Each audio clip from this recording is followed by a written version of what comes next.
Should you allow pets in your listing? Will it really move the needle on your bookings? Or will it just be a costly addition to your business? Tune in to find out because this video is all things pets and your Airbnb business.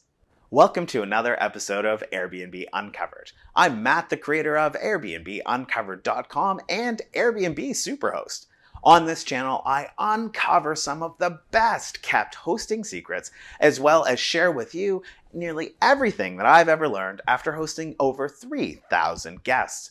My tips, my tricks, my best practices, they're all focused on helping hosts earn more revenue, attract the best guests, and achieve Superhost status faster. So if you're a host on Airbnb and you want to grow your Airbnb business, then you're going to want to subscribe to my channel and click on the notification bell so that you won't miss out on anything. We've known for years now that most people consider pets as a member of the family. The issue with running an Airbnb business is that pets can have accidents, and they can also cause damages which can eat into your profits. Until recently, hosts, well, they were on their own if something went wrong with a pet during a reservation. And that's because Airbnb wouldn't cover damages caused by pets. And then charging for pets was difficult too, because the only way to do it was via the resolution center, and you had to hope that your guests would agree to it and then pay the additional charge. Question: do you currently allow pets in your listing? Give me a yes or a no in the comments below. This is all changing because Airbnb is now covering damages related to pets. And luckily, it's just in time. Now, more than ever, guests are traveling with their pets. Airbnb says that pet-friendly accommodation searches is one of the top ones. Many families have adopted pets during the pandemic, and they've become so attached to them. Also, the pandemic has given rise to an entirely new type of guest: traveling remote workers. These are people who can work from home, but it doesn't necessarily have to be their home. So they're going on 1 to 2 month long adventures and staying in Airbnbs while they're traveling and working from there. According to Airbnb, this is the fastest growing segment of guests on the platform. And if you want to know more about how to attract traveling remote workers, check out a video I did on hosting them. You can watch it by clicking on the little I in the upper right-hand corner of this video. Seeing as traveling remote workers are planning to be gone for at least a month, and most commonly longer, they're probably going to be bringing along their pets for the trip, because they wouldn't leave a member of the family at home. If we look at the business case for hosting pets, it's an incredibly weak one, without adding some kind of extra fees. Pets can create a bigger mess, they can cause big and expensive damages, and they leave fur all around. Not to mention that they have the potential to have some accidents indoors. Most of these issues create the need for more cleaning and possibly more frequent shampooing of carpets and upholstered furniture. And if you're going to be shampooing your rugs and furniture more often, you may as well invest in a carpet shampooer machine, yet another hard cost to add to your business. And then you also have to consider who will pay for any major damages a pet causes. The guest? You? Air cover? Now, depending on where you live, you may also need to have commercial pet insurance in place to cover you against pet liabilities.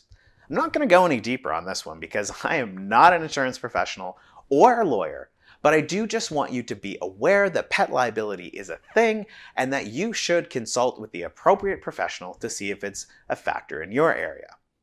Plus, you're also going to want to consider the lost revenue from guests who are allergic to pets and will likely no longer book your place if you are hosting pets, and that's because of their allergies.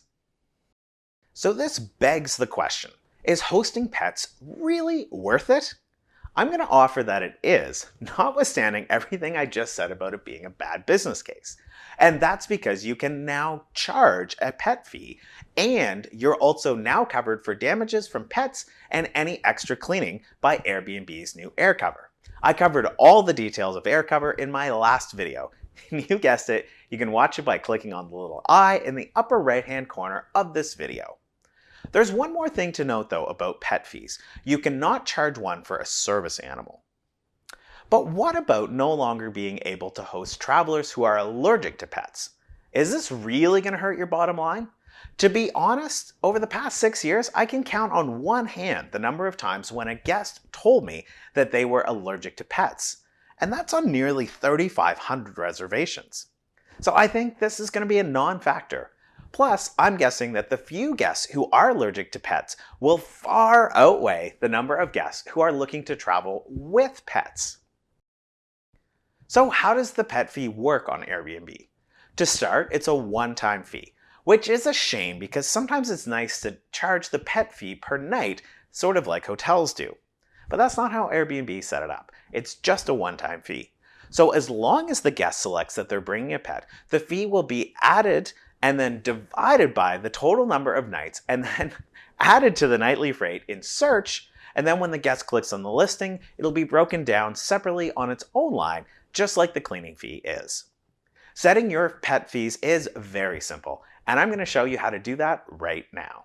To add a pet fee, navigate over to your listings page. From here, select the listing on which you want to add a pet fee. For me, it's this one.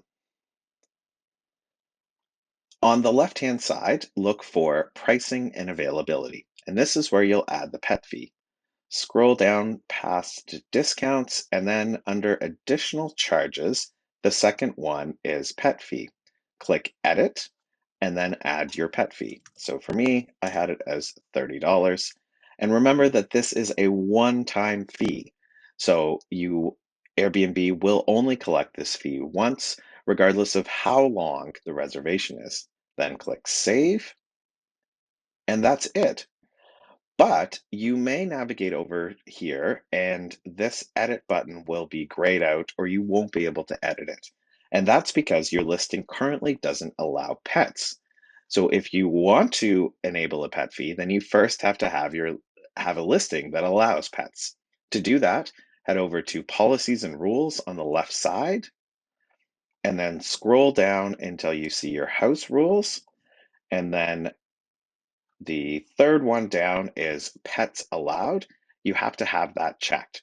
Once you have that checked, you can go back over to pricing and availability on the left side and then scroll down to pet fee, and this option will be enabled.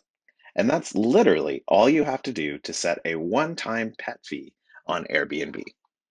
The pandemic has brought about some pretty big changes to the travelers that we host.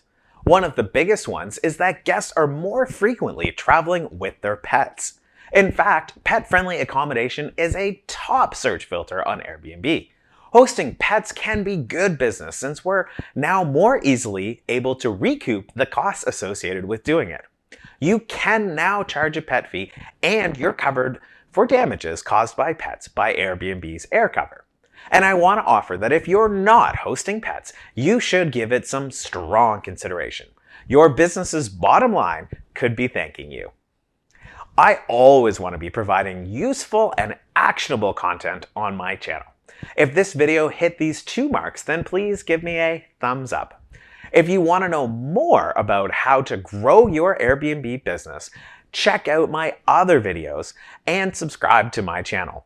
When subscribing, don't forget to click on that notification bell so that you know when I upload a new video.